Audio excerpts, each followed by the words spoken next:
একটু শরীর খারাপ হলে বা কোথাও যাওয়ার থাকলে এত প্রবলেমে পড়ে যেতে হয় সেটা একটা হোম বেকারই জানে।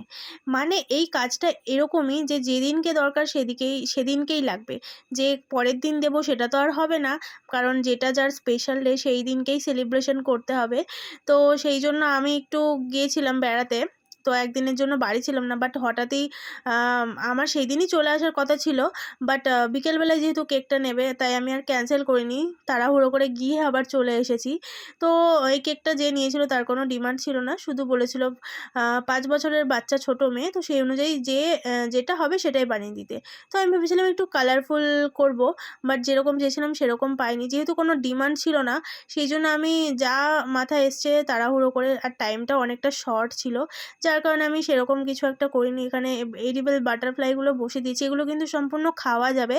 তো এই যে সুগার বলসটা দিয়ে দিলাম। এই যে ফাইনাল লুক কেমন লাগছে জানিও।